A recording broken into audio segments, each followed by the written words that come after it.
श्रीरामानन्दा मताधरा शास्त्राल्लोढन्तत्परा श्रीमज्जगद्गुरो रामानन्दाचार्या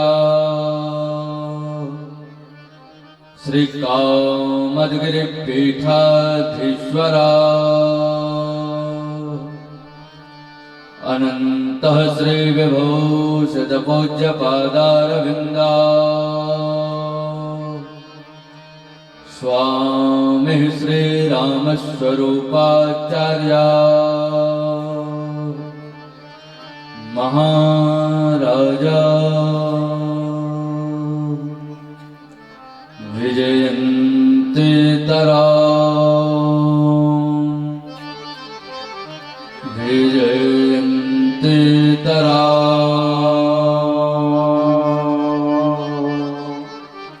विजयन्ति तरा।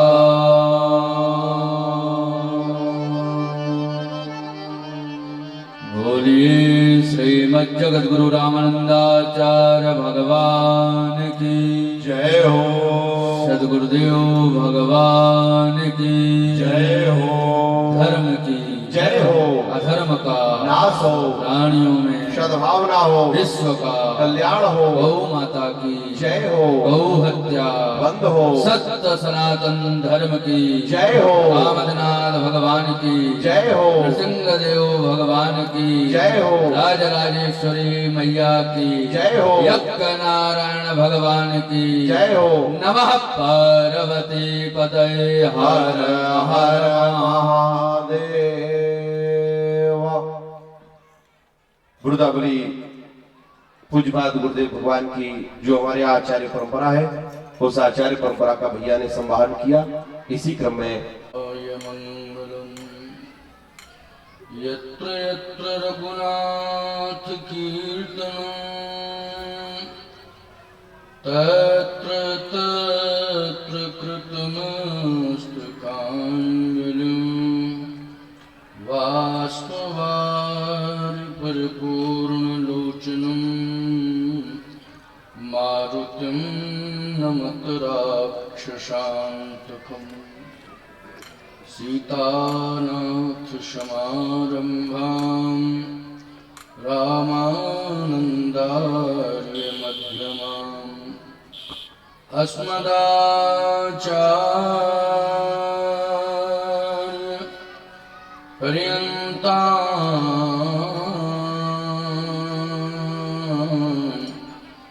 वन्दे श्रीगुरुपरम्परा। मोषम दीनन दीनहित तुम समान रघुवीर अस विचार रघुवंश मुनि हरहु विषमो भोगीर। एक भरोसो एक बल एक आस विश्वास एक राम घन श्याम हित चातक तुलसीदास। वंदहु श्री तुलसी के चरण जिनकी जग काज कलि समुद्र बूढ़त लख्यो प्रगट्यो सत्य जहां। बोलिए यज्ञ नारायण भगवान की जय। श्री सच्चिदानंद भगवान की जय। श्री कामदानाथ भगवान की जय। श्री हनुमानजी महाराज की जय। श्री नर्मदा माता की जय। श्री गंगा माता की जय। श्री गायत्री माता की जय। गौ माता की जय। भारत माता की जय। भारत के ऋषियों की जय। भारत के मुनियों की जय। संत भगवान की जय। स्वामी जी महाराज महाराज की जय हो। भक्त और भगवान की जय हो। श्रीमद् भागवत महापुराण की जय हो। जय जय सीताराम।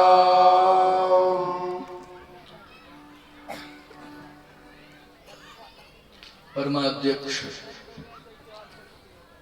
स्वयं श्री यज्ञ नारायण भगवान इस दिव्य महामहोत्सव एवं यज्ञ अनुष्ठान आदि के संयोजक अथवा जिनकी परम सन्निधि में यह कार्यक्रम समायोजित है, ऐसे तपःपूत संत परम श्रद्धेय परम सम्माननीय पूज्य स्वामी जी महाराज का वंदन अभिनंदन। आज इस मंच पर मुद मंगलमय संत समाजू जो जग जंगम तीर्थ राजू, हमारे यहाँ संत चलते फिरते प्रयाग हैं अथवा यूं कहिए तीर्थ हैं, तो केवल तीर्थ ही नहीं तीर्थराज प्रयाग में ऐसा दिव्य स्वरूप आज परिलक्षित हो रहा है और आप सब आनंदित प्रमोदित हो रहे हैं। इस संतों की विशेष दीर्घा में वयोवृद्ध संत हमारे परम सम्माननीय परम आदरणीय गोरा से पधारे हुए श्री ब्रह्मचारी जी महाराज हमारे अखिल भारतीय श्री रामानंदी परंपरा को अनुप्राणित कर रहे हैं और नर्मदा के पावन तट पर हम रामानंदियों का एक विशेष स्थान है, जिस स्थान के स्थानाधिपति महामंडलेश्वर परम वैष्णव पूज्य महान श्री राघव राज जी महाराज, साथ ही नासिक की भूमि से पधारे हुए संन्यास्त परंपरा को गौरवान्वित कर रहे हैं हमारे तपस्वी सन्यासी जी, साथ ही जामगढ़ संस्कृत विद्यालय से पधारे हुए प्राचार्य जी, जो हमारे चित्रकूट धाम की एक शाखा है। चित्रकूट वाले महाराज जी के नाम से आप सब जानते थे उनको, उन्हीं के स्थान को आज दिव्य संचालित कर रहे हैं और संस्कृत विद्यालय को महिमा मंडित कर रहे हैं, अपने विद्यार्थियों के साथ पधारे हुए हैं। अभी अभी जिनकी दिव्य मंगलमयी मधुमयी वाणी आप श्रवण कर रहे थे, ऐसे बाल व्यास के रूप में पंडित शिवाकांत श्री कृष्णकांत जी, आपके पिताजी पंडित रामनाथ शास्त्री जी, और वो बड़े ही अच्छे श्री नर्मदा महापुराण श्रीमद् भागवत आदि के वाचक हैं, उनके चिरंजीव। साथ ही हमारे इस सनातन मर्यादा की एक प्रतिभा के रूप में सनातन धर्म के दैदिकमान नक्षत्र के रूप में पंडित श्री रामजी उपाध्याय जी, जो श्रीमद् भागवत गीता रामायण वाल्मीकि रामायण नर्मदा पुराण आदि के अच्छे वक्ता हैं। आप सब इस दिव्य आयोजन में एक ऐसे वयोवृद्ध जिनके बारे में आप केवल अब सोच ही सकते हैं, उनकी एक परिकल्पना थी, इस गांव में पूज्य स्वामी जी की परम सन्निधि में एक विशेष कार्यक्रम होना चाहिए। भगवान की इच्छा, ठाकुर जी की लीला, नर्मदा जी की परिक्रमा करते करते करते करते उनका शरीर पूरा हुआ श्री द्विवेदी जी का। लेकिन आज वो शरीर से नहीं है, लेकिन निश्चित रूप से उनकी आत्मा यहाँ उपस्थित है किसी न किसी रूप में, और ऐसे संतों के समर्पित, संतों के प्रति समर्पित अथवा संत सेवी, भगवत प्रेमी, गौ विप्र सेवी, स्वनाम धन्य स्वर्गीय श्री राम मोहन द्विवेदी जी को आज मैं हृदय से साधुवाद दे रहा हूँ। वो जहाँ भी हों वहाँ मेरा आशीर्वाद साधुवाद उनके साथ है। वर्तमान में उनके पुत्रों के द्वारा ये आयोजन संचालित हो रहा है। उनके पुत्रों ने अपने पिता की इच्छा की पूर्ति की, पूज्य स्वामी जी महाराज के प्रति समर्पण